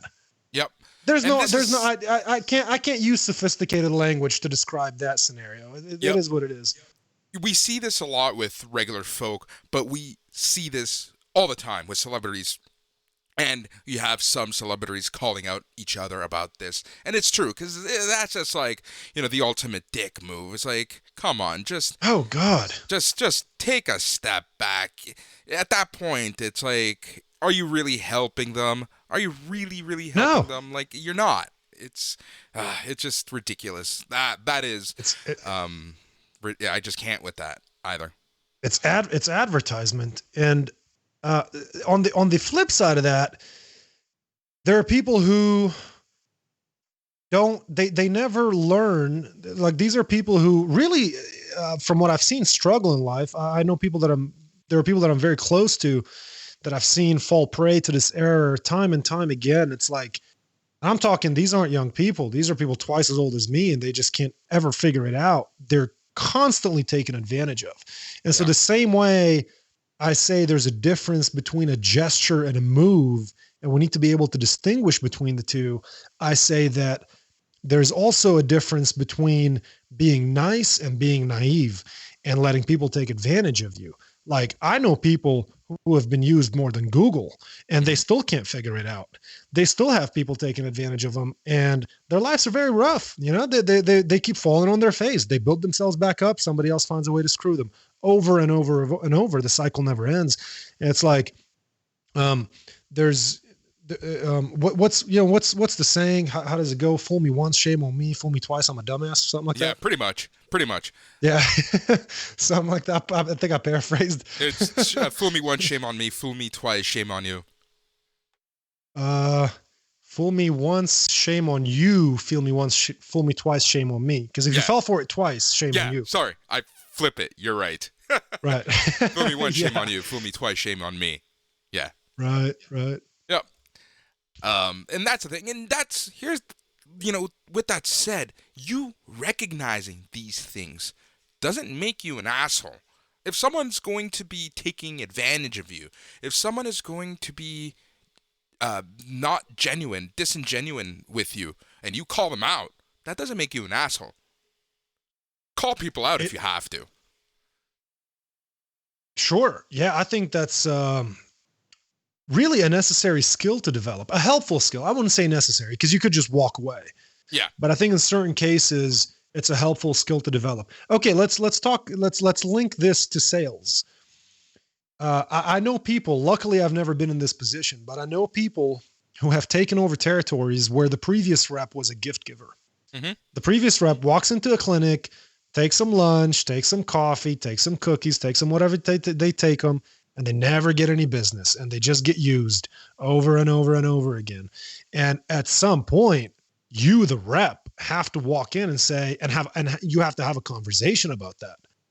Yeah. Right. And so the last place you want to be as a sales rep is you don't want to take over a territory that was run by a gift giver, because all these people have tons of expectations of you, but the moment you place any expectations on them, you're going to come off as maybe a jerk, not a nice guy, fill in the blank with whatever adjective you like. They're not going to be very fond of you, to say the least. Yeah.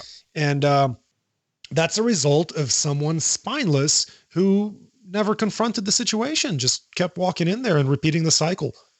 Not a good cycle. Yeah. And it's a very hard cycle to break from. I've been so lucky in the few years that I've been doing sales that I haven't been in that situation, but I've seen it with friends and colleagues, and it's tough to see. For sure. Yeah. And you see it in life. You see it a lot with young people too. Yeah. When one friend has got more than the others and everybody just nibbles on them. Yeah. You see that a lot with young people, and young people really need to figure that out. They really need to identify who their friends are. And if they're not your friend, you just get rid of them. You leave friends behind. It's okay. I've left so many friends behind. I'll drop somebody right now if I have to. Yeah. It just doesn't matter. I'm moving up in life. If you don't want to move up with me, that's your problem. I leave friends behind all the time. Anytime I feel like somebody's trying to take advantage I'm over that person. It's I move on. I'm like, see ya. It And was I nice think, knowing you. It was. yeah, and I think that this is a perfect time to kind of like start talking and wrapping things up because at the end of the day, you need to do what's best for yourself. You need to look at your life and see it as a process. You know, as a younger person, what do you want to do? Going back to, how much money do you want? What do you want in life? And strive to reach that goal. Strive above it, but strive for that at the very least. You need to recognize when you're being taken advantage of. You need to recognize that, the company you work for might not have your best interest in for you. And at the end of the day, it's all hard work. Nothing comes easy. You have to work hard regardless of what you do. And it's in business and making money. At the end of the day, it really is the money, the power and the energy, the blood, the sweat, the tears that you put into it. You're gonna get it back in some shape, way, or form. And I think that the other thing is for you to be happy in life is to find many revenue streams, because one revenue stream can abruptly end. If 2020 taught anything to anyone, is that something could end just like that. That's right. I'll add just one more thing to that. Don't be afraid to look like an idiot. It's a necessary milestone as you're growing. That's a hugely important one. The amount of times that I've looked like an idiot, and I'm fine with it at this point. And that's why I'm very comfortable putting on this podcast, sending it out to the mass audience, and they can say and do whatever they want, because it's just, you got to live with yourself at the end of the day, and you got to at least be authentic with yourself, be happy with yourself, and if that means that at some point you're going to try something new and look dumb, then look dumb. Never be afraid to ask questions. That's something that I've seen so often. How many times people can't strive and get the best because they're afraid to ask questions, because they're afraid to look like an idiot. There's a Lebanese saying, كتر السؤالات وخفف البارومين, which means ask more and look less. Something That's like awesome. that. Search less. Search would be a better way to put it. Ask more and search less. I love it. All right, Jamil, tell my listeners how they can find you, where they can find you, where they can listen to you, and where you're at. Yeah, perfect. It's everything is The Barbar Show. And so youtube.com/The Barbar Show, anchor.fm/The Barbar Show. You'll find all the links there for audio platforms. But primarily, my main, well, I wouldn't say there's main. I'm on YouTube if you want to watch, and I'm on audio if you want to listen. And same thing for my Instagram. Everything else is Instagram.com/The Barbar Show. Everything is /The Barbar Show. And I'll put all the little links on my show description. And I hope, and first off, I want to thank you so much. It was a great discussion, so much fun talking about real stuff, talking about people's lives. This is, again, something that a lot of people aren't comfortable with. But I feel like, sometimes people need that motivation. And if this show can help you, then I'll be happy with the show. But I want to thank you, and I hope that we can get you back on and we can have this chat and then some again. Oh, man, I'd love to. Thank you for having me. And that's the interview. I hope that you enjoyed. We got in depth. We got a little loony at times, but I hope that you enjoyed that. As I mentioned, we're going to be doing these types of things. We're going to change things up. We're going to change the format. You can always expect the news episode every Sunday, but that special episode midweek, we're going to change things up. Sometimes it's going to be the full group. Sometimes it's going to be one-on-one. So, we're going to try to change things up and let us know what you want to talk about. If you want to come on the show, we're happy to have you on. We are expanding what we talk about because we are the pop culture, the one-stop shop for all your pop culture news and needs, because we are the It's Canon podcast. So what's the best way you can find us? You can find us on the interwebs, you can find us on social media, and you can find us anywhere on Twitter, Instagram, Facebook, and that's at It's Canon Podcast. You can also find us on, you can subscribe please subscribe. Helps us a lot. Helps the findability and searchability of the podcast. And it opens the doors up. Because this year, one of the things I really want to do is open this show up a little more and monetize, and that will give you, the listeners, a better show. The more time that I can spend on the show, the better it's going to be for everyone. And I have some ideas for this, but we need to get, more eyes on this show. And the best way to do that is downloading the show, subscribing, leaving a review, leaving a rating. That would really help. You can find us on Amazon. You can find us on Spotify. You can find us on Apple. You can find us anywhere you find podcasts. Leave a rate and review and subscribe, and that's going to help us tremendously. That I would really appreciate that. So without further ado, thank you so much. It's a pleasure always chatting with anyone, including myself, because it's the It's Canon podcast, the podcast where we talk about all things, everything, the podcast where we talk about video games, comic books, toys. We talk about Muppets, we talk about Lego, we talk about life, we talk about finances, talk about cryptocurrency, and so much more. And the best part of it all is that it's all in canon. On behalf of Tyler and Phil, I'm Boris. This is the It's Canon podcast. Good night.